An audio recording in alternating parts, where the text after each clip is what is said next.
Non, le Rav il voit que c'est pas possible, qu'on est obligé de faire une route à double sens, et même des fois ça va être que dans un sens, c'est-à-dire que la lumière elle va descendre gratuitement, bien que la personne elle puisse pas se déplacer, elle puisse rien faire.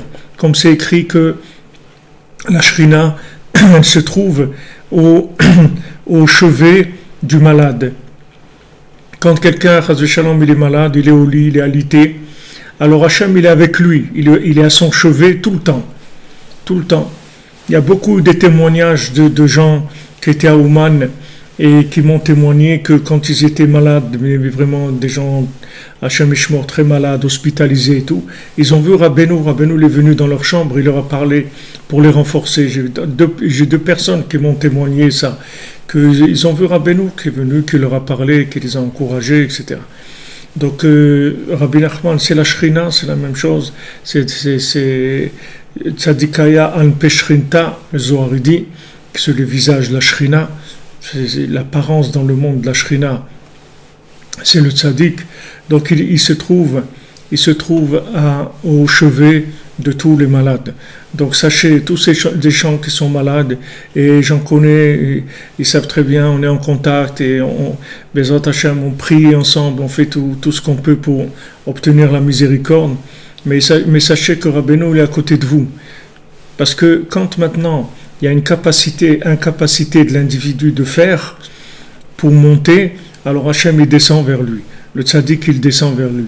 Maintenant, il y a des périodes dans la vie où, Chas v'Shalom, il y a des maladies physiques, et donc la personne elle est énormément affaiblie par physiquement. Des fois, elle n'arrive même pas à bouger, à écouter un cours ou aller faire des courses ou téléphoner, n'importe quoi. Des fois, tout devient très difficile. Il faut savoir que dans ces moments-là, la shrina, le tzaddik, il est là, il est mamash à côté de la personne. C'est des moments où on peut obtenir beaucoup de choses. Il faut parler avec Hachem, il faut parler avec le tzaddik. Il dit, regarde, voilà, je sais maintenant que ce que je suis en train de passer, c'est la volonté d'Hachem. J'essaye de le passer avec le plus de joie, le plus de soumission possible. Aide-moi à avoir la émouna, que c'est pour le bien, c'est pour mon bien, c'est pour le bien de l'humanité. Aide-moi à avoir la force de passer cette épreuve-là. Donc c'est des moments de grande intimité avec Hachem. Ça c'est pour quand Chas v'Shalom des maladies physiques. Mais comme maintenant on est atteint aussi mentalement, c'est-à-dire qu'on est dans une génération de fous complets, c'est-à-dire la tête elle est partie depuis longtemps, donc il faut savoir qu'il y a une présence divine qui est très très forte, C'est pour ça que c'est écrit que Mashiach il va venir Be'esech Hadat, c'est-à-dire Mashiach il va venir quand les gens ils vont pas se rendre compte. Pourquoi ils vont pas se rendre compte? Parce qu'ils sont fous, c'est tout. C'est pas que ils vont pas se rendre compte qu'il va venir pendant qu'ils dorment ou qu'ils ont la tête tournée. Ça veut dire qu'ils ne vont pas se rendre compte qu'il est là. Pourquoi? Parce qu'ils sont fous, c'est tout. Et quelqu'un qui est fou ne peut pas se rendre compte de ce qui se passe, parce qu'il est fou. Il ne se rend pas compte de la réalité. Donc maintenant qu'on est les plus grands malades qu'il y a jamais eu dans l'histoire du monde, c'est pas parce qu'on n'est pas bien, c'est parce que justement on est tellement bien que la contradiction entre le mensonge et la vérité, ça nous rend fous complètement. Quand on voit des choses tordues, de l'injustice, du mensonge, de la haine, de la violence, de la mauvaise foi, tellement de mauvaise foi, tellement de mensonges dans tous les médias, tellement de mensonges, de partis pris, de choses comme ça. Ça nous rend fous. C'est pas parce qu'on est fou. Nous, on est de nous-mêmes, on n'est pas fous. Nous, bon Hachem, on est tous des âmes qui sont très très élevées. Mais justement, cette contradiction de la matière, cette contradiction de l'abus de la matière, de l'abus de la consommation, ça nous rend fous. Donc il faut que vous ayez beaucoup de miséricorde avec vous-même et avec votre entourage, vos conjoints, vos enfants. Parce que c'est une génération où c'est très très dur d'accrocher à un système quelconque. Vous avez une jeunesse qui n'arrive pas à accrocher. Moi, je les vois ici à Ouman. Difficile pour eux d'accrocher. Il y a un jeune qui vient ici que je connais bien. Et il vient tout le temps, il habite à Yerushalayim, il passe ici un mois et demi, il retourne. Alors tout à l'heure, il est venu me voir avant de partir, il pleurait, il m'a dit voilà, je rentre. Il m'a dit qu'est-ce que tu veux, mes parents, et il pense que je fais rien de ma vie et tout, alors il faut que je rentre à la maison. Et je lui dis alors quand tu reviens, il me dit je sais pas quand je pourrai revenir. Et il pleurait parce que d'un côté, il sait très bien qu'il va rentrer chez lui, qu'est-ce qu'il va faire? Il va rien faire du tout. Il n'a pas de force, je vois comment il est. Il peut rien faire du tout, le pauvre. Qu'est-ce qu'il peut faire? Il est là, il embrasse le kever de Rabbeinu, il connaît Tikkun HaKlali par cœur, il récite des Tikkun HaKlali un après l'autre comme ça. Et voilà, il traîne comme ça et tout.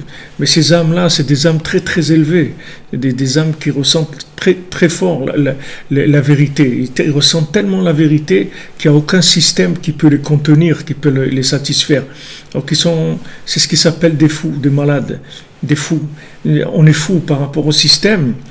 Mais par rapport à avant la création, on n'est pas fou du tout. On est les gens les plus normaux qui existent. Seulement dans une norme qui n'est pas dans le monde. C'est pas une norme qui a été encore reconnue par Esav. Le monde, il n'a pas reconnu encore cette norme-là. Des normes des âmes qui ont la nostalgie d'avant la création. Et le monde, il connaît pas ça. Il ne connaît pas la nostalgie d'avant la création, la nostalgie d'un monde meilleur, d'un monde où il y a de la paix, où il y a de l'amour, où les gens ils se font des sourires, où les gens ils essayent de s'entraider. Les gens ils connaissent pas ça, cette nostalgie. Les gens ils connaissent la guerre, c'est tout. La guerre, tu m'as pris, je te prends, ça attaque des coups, on va gagner, on va exploiter, on va prendre, on va tuer, on va faire, voilà, c'est tout ce qu'il y a dans le monde. Alors des âmes qui viennent d'endroits tellement élevés, qui ont de la nostalgie de cette pureté-là d'avant la création, c'est très difficile pour eux. C'est très très difficile pour eux de fonctionner dans les midotes. Donc les midotes, elles sont énormément abîmées. C'est-à-dire abîmées parce qu'il n'y a pas de fonctionnement, c'est très difficile, très très difficile d'arriver à fonctionner dans les systèmes. Donc Hachem, il voit ça, Hachem, il sait ça, et Hachem, il sait qu'on est malade. Donc Hachem, il vient vers nous. Au lieu que maintenant, nous, on aille vers lui, il sait très bien qu'on veut aller vers lui. Il le sait, on lui dit tous les jours. On lui dit Hachem, on t'aime, on veut se rapprocher de toi, on veut que le monde soit meilleur, on veut un monde de paix, un monde d'amour où les gens ils s'entendent, ils communiquent entre eux, sans intérêt, sans exploitation, sans haine, sans mépris, sans toutes ces choses-là. On veut de la vérité avec de la paix tranquille. On le sait, on le dit à Hachem, on le demande à Hachem. Donc du fait qu'on veuille, alors Hachem, il vient vers nous. Parce que le vouloir, comme on l'a développé plusieurs fois, le vouloir, c'est la chose principale.